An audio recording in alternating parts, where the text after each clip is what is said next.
Pai do Senhor, meus irmãos, sem perca de tempo, abra a sua Bíblia junto comigo no Evangelho do Senhor Jesus Cristo, segundo escreveu o doutor Lucas. Lucas capítulo 15, vamos ler alguns versículos.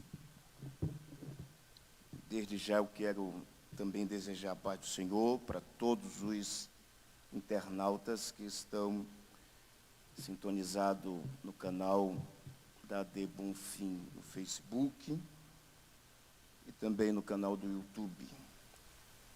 Que Jesus possa continuar falando com vocês. Lucas capítulo 15, está escrito assim: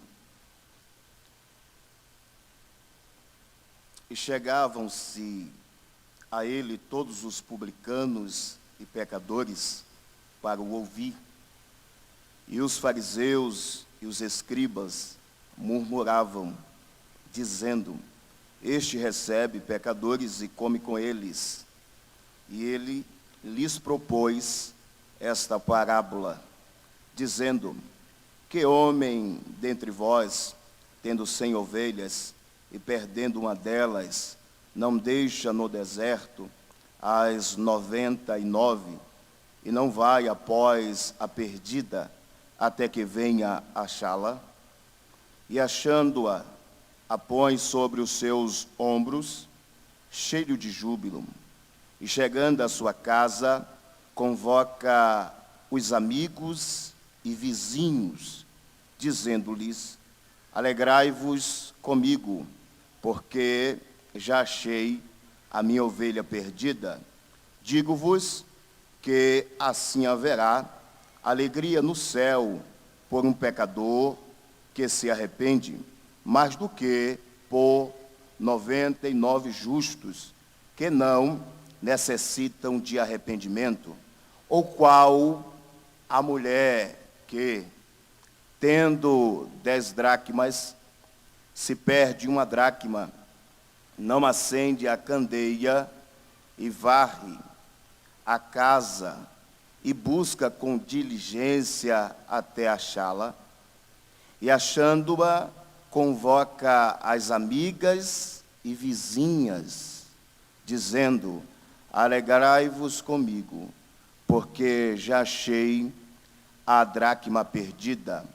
Assim vos digo que a alegria diante dos anjos de Deus por um pecador que se arrepende. Verso 11, terminamos. E disse: Um certo homem tinha 2 filhos. Eu quero usar o microfone aqui, sei que está já higienizado. Quero ser bastante rápido para trazer uma mensagem da parte de Deus para o seu coração. Estamos diante de um texto bastante conhecido, escrito pelo Evangelho, ou evangelista, Dr. Lucas, no Evangelho do Senhor Jesus Cristo. Esta parábola, ou essas 3 parábolas, é narrada por Lucas de uma forma bastante detalhada. Ele, por ser detalhista, ele faz questão de narrar o texto, dizendo que Jesus Cristo e os seus discípulos estavam reunidos, não só os discípulos de Jesus, mas também alguns pecadores que estavam comungando com o Senhor e banqueteando com Jesus. E quando os fariseus, o texto que nós lemos é isso, os fariseus, os escribas e os publicanos olharam e observaram o Senhor Jesus Cristo comendo, banqueteando, tendo comunhão com os discípulos e também os pecadores. Eles começaram a julgar ao Senhor Jesus Cristo. E Jesus, vendo que eles estavam julgando, Jesus vai propor uma série de parábolas. E, diga de passagem, todas as parábolas que Jesus Cristo falara desse texto, as 3 têm os mesmos significados, têm as mesmas conclusões. Se você observar o texto diz que Jesus falou que existia um certo homem, ou um homem que tinha 100 ovelhas, e esse homem que tinha 100 ovelhas, ele perde uma das suas ovelhas, e o mesmo deixa as ovelhas no deserto, e vai após a outra que está perdida, acha a ovelha, traz para casa. Antes de chegar em casa, ele bate na casa de amigos e vizinhos, e chama-os para alegrar junto com ele, porque ele tinha achado a ovelha que estava perdida. Fizeram um banquete, regozijaram e comemoraram a volta da ovelha perdida. Jesus está narrando e os fariseus, os escribas e os publicanos estão prestando atenção na fala dele.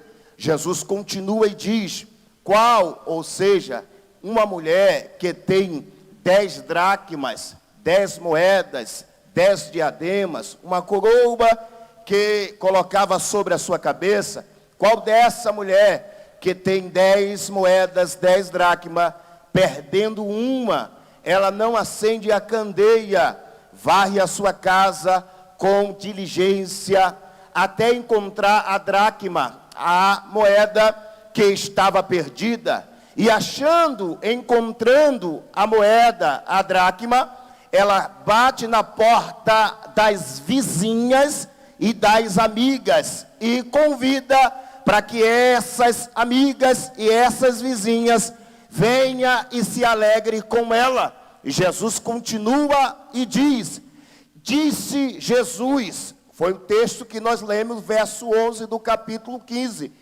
Disse Jesus: um certo homem tinha 2 filhos, o mais moço dele, o pródigo, pegou e pediu ao pai a parte da sua herança, e o pai repartiu com o pródigo, ou com o filho mais novo, e também com o primogênito que ficou em casa. E o pródigo, Jesus narra que ele saiu e foi gastar a sua herança em uma terra longínqua, distante da sua casa. É interessante que, se você prestou atenção no que nós lemos, esta parábola, ou essas 3 parábolas, elas falam de percas e também falam de restituição. Observe o texto diz que o homem que tinha 100 ovelhas perdeu uma. Se fizermos um cálculo, não sou matemático e não trabalho em contabilidade, mas se fizermos um cálculo sobre o que o homem que tinha 100 ovelhas perdeu, a ovelha, ele vai, e nós vamos observar que este homem, ele perdeu não só a ovelha, ele não só perdeu o que ele possuía, mas se fizermos um cálculo, vamos ver que ele perdeu 10% do que ele possuía. Se eu tenho 100, eu perco uma, então perco 10%. Aí a gravidade da parábola das percas vai aumentando. Observe, a mulher que tinha 10 moedas, perdeu uma, ou seja, ela simplesmente perdeu 50% do que ela possuía. A gravidade vai aumentando, porque o homem que tinha os 2 filhos, ele perdeu um. Observe, ou voltando o texto só para corrigir, o homem que tinha uma ovelha, ele perde 1%. A mulher que tinha 10 moedas, ela perde 10%. E o homem que tinha 2 filhos, perdeu um filho, ele perde 50%. Vou repetir, as parábolas falam de perca. O homem que tinha 100 ovelhas, fazendo a contabilidade, ele perde 1%. Mas a Bíblia diz que ele vai atrás a encontrar este 1%. A mulher que perdeu a dracma, perdeu 10%. Mas ela vai em casa, acende a candeia e procura os seus 10%. Mas o homem que tinha 2 filhos, perdeu um. Então, ele subentende que perdeu 50%. A parábola fala de perca. E perca para a nossa qualidade, ou para o nosso intelecto, é algo muito ruim. Ninguém gosta de perder. Se você perder 1%, certamente você vai se preocupar. Se você perder 10%, certamente você também vai se preocupar. Mas se perder 50%, certamente vai perder o sono, porque a perca provoca muitos males nas nossas vidas. Mas, entretanto, as parábolas também falam sobre restituição, porque o texto diz que a ovelha, 1% que tinha perdido, foi restituído. O homem foi atrás da ovelha e achou, restituiu-se 1%. A mulher que tinha perdido a dracma, ela varreu a casa e foi restituída os seus 10%. O homem que tinha perdido o filho, a Bíblia diz que o pródigo, caindo em si, ele disse: voltar-me-ei, irei ter com meu pai, e direi: pai, pequei contra o céu, pequei contra ti, não sou digno de ser chamado nem de filho, mas faz-me conforme o teu chefe. Ele está pensando nisso, e ele está vindo. Aí a Bíblia diz que o pai que tinha perdido 50%, está na porta da casa, esperando o filho. E quando o pai vê o filho de longe, o pai sai correndo, abraça, beija e faz uma festa, chama amigos e vizinhos. E a Bíblia faz questão de dizer que o pai foi restituído os seus 50%. Tem uma mão levantada para receber o que eu quero pregar? Eu quero só trazer uma mensagem profética para você. Em poucos minutos, já estou terminando. Levante a mão, porque isso aqui é profético e eu quero falar sobre restituição nesta tarde. Quem acredita que o Deus que você serve é um Deus de restituição? Levante a mão, porque eu quero liberar uma palavra profética. Pastor, eu perdi 1%. Nessa tarde tem restituição do seu 1%. Pastor, eu perdi 50%. Nessa tarde tem restituição do seu 50%. Pastor, eu perdi 10%. Nessa tarde tem restituição do seu 10%. Se o Deus que você serve está aqui e você acredita nesta palavra, nessa tarde é tarde de restituição. Tem restituição para a tua família, tem restituição para a tua casa, tem restituição para a tua empresa, tem restituição para o teu trabalho, tem restituição para a tua saúde, tem restituição para o teu ministério. É o Deus que dá, é o Deus que restitui. O diabo pode até ter levado, mas ele não vai ficar, não vai conter, porque o que Deus te deu é teu, é teu, é teu, é teu, é teu e ninguém pode tomar. Restituição. As 3 parábolas falam sobre restituição. Restituição da ovelha, restituição das dracmas, restituição do filho que se perdeu. Quando falamos sobre restituição, só quem pode fazer isso é Deus. Eu sei que o capítulo 15 de Lucas é muito rico em detalhes. Eu poderia falar muitas horas aqui, porque o texto nos dá requisitos para isso. É um texto riquíssimo. Eu poderia só me conter sobre as ovelhas, ou poderia me conter só sobre as dracmas e dar um fundo histórico sobre os dois, ou poderia me conter sobre o filho pródigo e dizer sobre o que o filho foi restituído, ou seja, o que o pródigo ganhou quando voltou para casa, ou melhor, ele não ganhou, ou seja, ele apenas recebeu o que era dele. Ou seja, quando ele sai, ele perde algumas coisas. Quando ele volta, ele recebe o que era dele. Eu poderia me conter sobre isso, porém, mas o meu interesse nesta tarde é falar sobre restituição. A palavra restituição é algo extraordinário. Restituição, ela vem de um termo sobre africano, sobre algo que você perde, ou outro perde, que pode ser restituído. E só quem pode fazer isso é Deus. Deus, ele é o autor da restituição por direito. É só você ler a Bíblia Sagrada e ver no profeta Isaías, quando o rei Ezequias estava prestes a morrer. Lembra dessa história? Quando o profeta Isaías recebeu uma palavra do Deus eterno, e o mesmo Deus olhou para Isaías e diz: vai lá em Ezequias e diga para ele que ele vai morrer. Manda ele arrumar a casa dele, arrumar a vida dele, porque certamente ele vai morrer. O profeta Isaías, que tinha uma mensagem de juízo para o rei Ezequias, liberou o que Deus tinha falado, porque profeta é assim, ele também pode trazer juízo.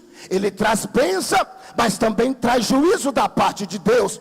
O ofício do profeta é falar o que Deus manda, não o que ele quer, não o que ele pensa, não o que ele imagina. É Deus que domina e excede a mente do profeta. O profeta Isaías chega na casa do rei Ezequias e dá ordem para ele e diz: arruma, prepara, endireita a tua casa, porque certamente tu morrerás e não viverás. Estou falando de restituição. O rei Ezequias, que era conhecedor da lei, sim, da palavra do eterno Deus, sabe ele que Deus é um Deus misericordioso, é um Deus que também excede misericórdia. Ele recebe a palavra do profeta Isaías, ele não tem mais o que fazer. Ou seja, era como se fosse, em uma língua muito simples, era como se fosse um martelo ter batido sobre o prego, virado a ponta e dissesse: acabou, está destruído, vai morrer, não tem mais como passar. Porém, o rei Ezequias usou da misericórdia do eterno Deus, porque ele não tinha mais o que fazer, só a não ser usar da misericórdia. Aí Ezequias, como você conhece a história, ele vai fazer 3 coisas que todos nós precisamos fazer quando queremos que Deus restitui, ou seja, restitui alguma coisa sobre nós. O que é que Ezequias faz? Ele vai para o templo ou para a casa dele e vai fazer 3 coisas. Primeiro, ele vai lembrar de um dia que ele serviu a Deus em sinceridade. Quando ele está lembrando, ele não está lembrando como eu estou pregando aqui. Ele primeiro se veste de pano de saco, tira suas vestes reais e vai para um canto, um pátio chamado, uma parede externa do templo, para orar e se lamentar diante de Deus. E ele vai propor algo para com Deus. Qual é a proporção desse algo? Qual é esse intuito que ele tenta fazer com Deus? Você sabe, ele se declina em pano de saco, em cinza, e começa a orar a Deus, ao ponto dele lembrar para com Deus. Parece que eu vejo Ezequias dizendo: Senhor, lembras que um dia eu mandei na tua presença? Senhor, lembras que um dia eu te servi com sinceridade? Senhor, lembras que um dia eu fui ofertante, fui dizimista, eu regi o culto e também participei do culto? Senhor, lembras que um dia eu governei bem Israel na tua presença? Ou seja, Senhor, não me mate agora, até então nada acontece. Mas a segunda coisa que Ezequias faz, chama a atenção do Todo-Poderoso, porque enquanto ele tinha palavras, Deus está escutando, porque Deus é assim, ele não está tapado com seus ouvidos para que não possa ouvir. Isaías 59 diz, verso 1 a seguir, que os ouvidos do Senhor não estão tapados para que não possa ouvir, e nem suas mãos estão encolhidas para que não possa salvar. Mas o verso 2 ele diz, porque o Deus tapa, ou seja, tapa os seus ouvidos, para que não venha ele escutar nossa oração ou adoração, para que não venha receber, por causa dos nossos pecados. Parece que Ezequias estava vendo Isaías 59, e ele começa a confessar os seus delitos. Até então, Deus está fazendo uma balança justa, colocando a balança para ver se a balança pesa igual, porque ele sabe que Deus ia matá-lo. Então Deus vai balancear e colocar em juízo o que é que vai fazer diante de Ezequias. Até então, Deus está vendo a oração do rei, e até então não faz nada, mas parece que eu vejo o rei declinando-se mais um pouco, ao ponto de não encontrar mais palavras. Quando ele não encontra mais palavras, aí o texto diz que Ezequias chorou, aleluia. Vou repetir, que Ezequias chorou muitíssimo a Deus, quando as lágrimas do rei estavam caindo sobre o chão. A Bíblia diz, meu irmão, que Deus deu um grito, acredito, não está escrito, mas Deus deu um grito, enquanto Isaías estava saindo do pátio do templo. Deus gritou e disse: Isaías. E o próprio Isaías, acredito que ele olhou e disse: sim, Senhor. O que é que o Senhor quer que eu faça? Eu já entreguei o recado. Ezequias está sentenciado à morte. A palavra de juízo, ela não volta atrás, porque o Senhor vela sobre a tua palavra para cumpri-la. Porém, o que é que o Senhor quer? Deus olhou para o profeta e diz: Isaías, quem é que manda em você? Quem sabe Isaías dizendo: sou eu. Quem é que fala na tua boca? Quem sabe eu estou vendo Isaías dizendo: é o Senhor. Quem é que te usa? É o Senhor. Então, se eu falo na tua boca, se eu que te uso, volta lá e fala para Ezequias, aleluia, que ele não morre mais. Parece que eu vejo Isaías dizendo: Senhor, o Senhor disse que ele vai morrer, e agora está dizendo que é para eu voltar e dar uma mensagem de vida. Tem que trocar? Sim, Isaías. Mas Senhor, como é que vai ficar eu? Eu sou profeta. Alguém pode desacreditar de mim, mas Isaías, quem manda no profeta sou eu. Quem manda na boca do profeta sou eu. Mas parece que eu vejo Isaías dizendo: mas por que o Senhor mudou? Mas por que o Senhor está dizendo que eu tenho que voltar? É porque, Isaías, eu não aguento ver um crente chorando. Oh, glória a Deus, vou repetir. É porque a lágrima de Ezequias chegou aqui. Como? Está escrito que o anjo do Senhor, ele desce e coloca as lágrimas no odre e leva a Deus. Ou seja, nenhuma lágrima de crente arrependido, de crente que reconhece o Todo-Poderoso, cai no chão, ou seja, vai direto para o trono da glória. Quero vos profetizar. Levante a mão, porque eu quero profetizar, que eu já estou terminando. Deus tem restituição para quem tem lágrima sincera. Lá vai o profeta. Hoje, nessa tarde, a profecia, a palavra não é de morte.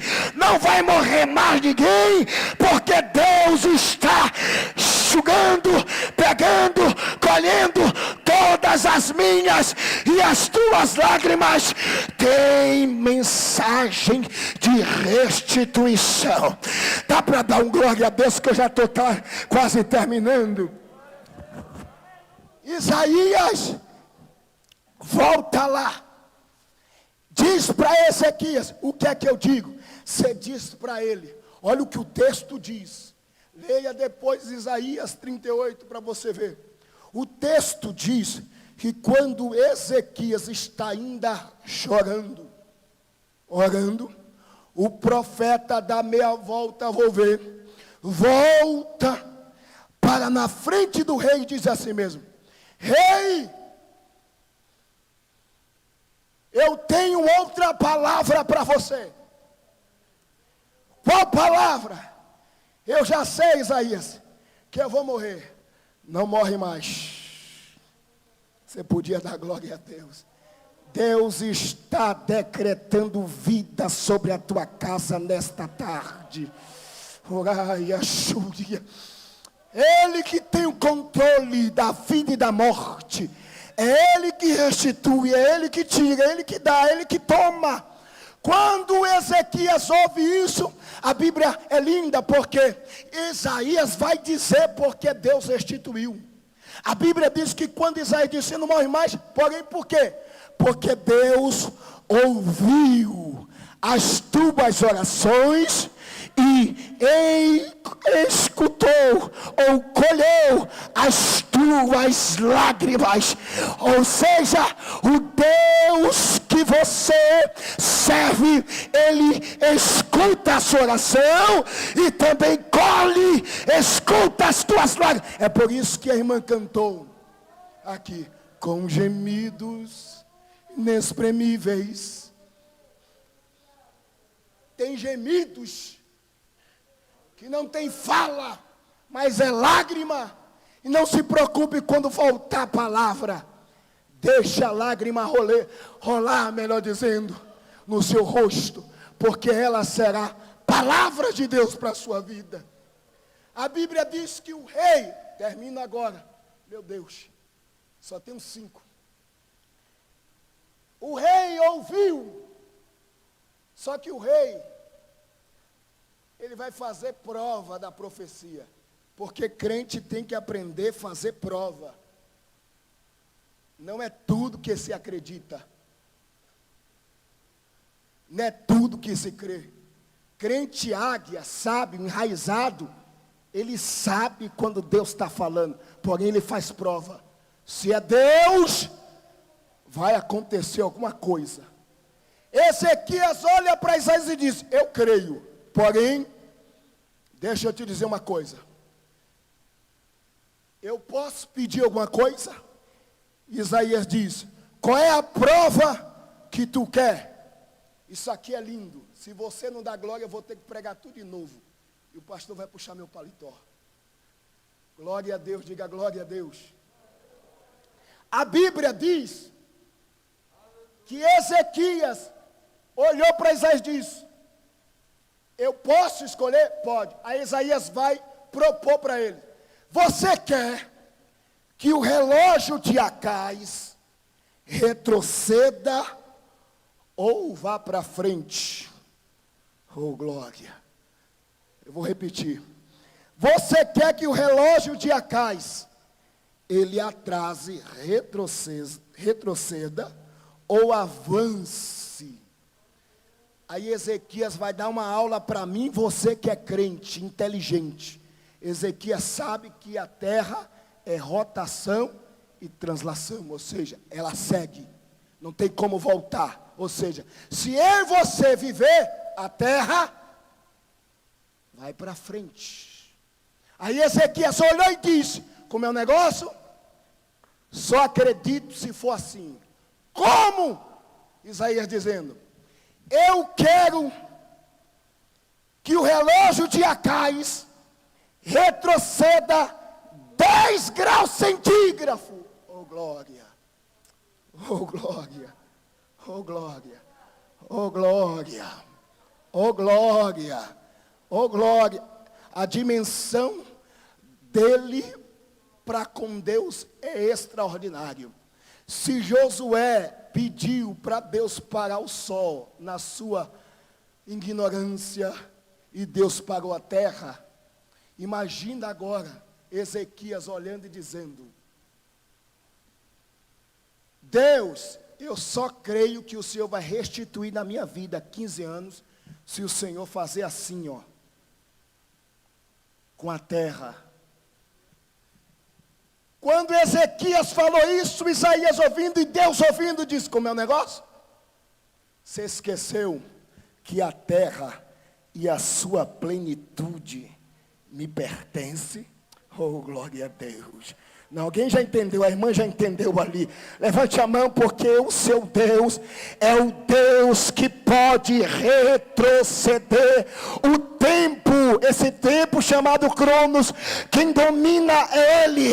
Se a terra ela precisa ir para frente, para que o tempo ser colocado em prática. Deus está dizendo nesta tarde: eu sou capaz de parar a terra para restituir na tua vida.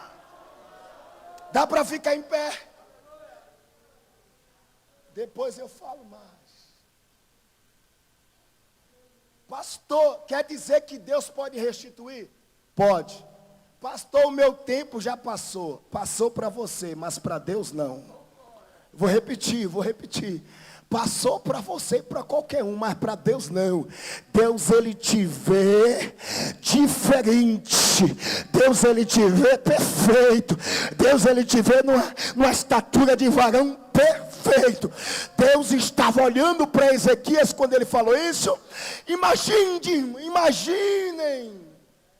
Imaginem Deus olhar para a terra e dizer assim, ó: terra, sim, Senhor Jeová, o que é que o Senhor quer? Volta só um pouquinho.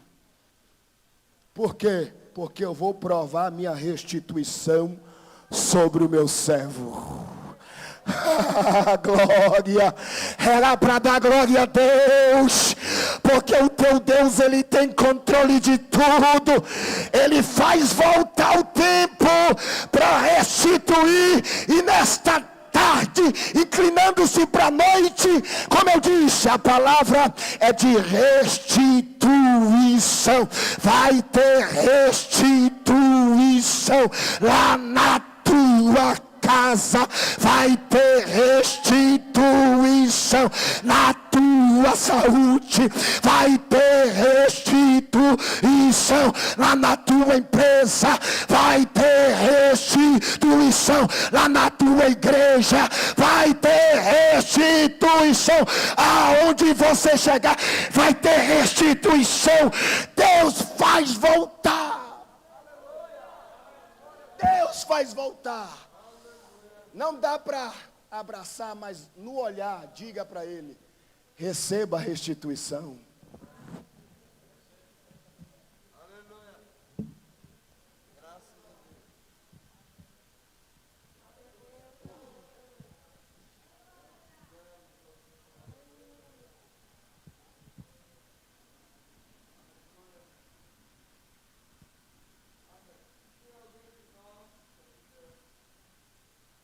Está seguindo a Jesus, mas gostaria de passá-lo a seguir a partir de hoje e agora.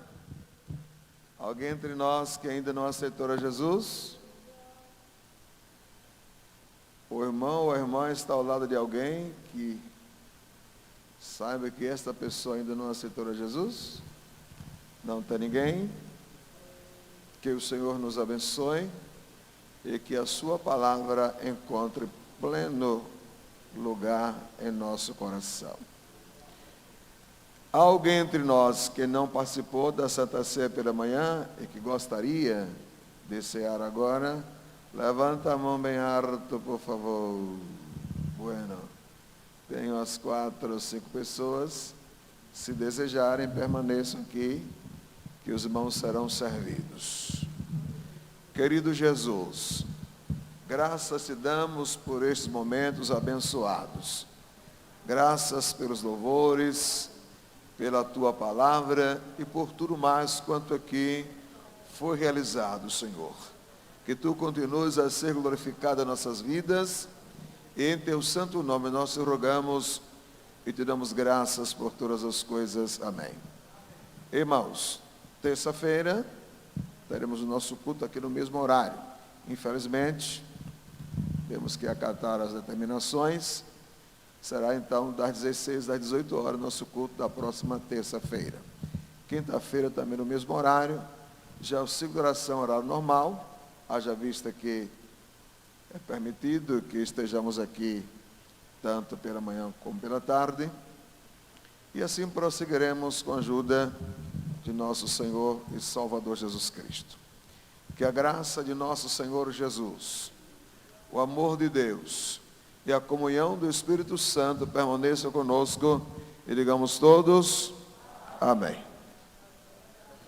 Que a bondade e a misericórdia e habitarei na casa do Senhor por longos dias. Amém. O senhor está disposto a ministrar ceia aqui para os irmãos? Então, o senhor e a senhora que não ceiou, por favor, venha aqui para mais.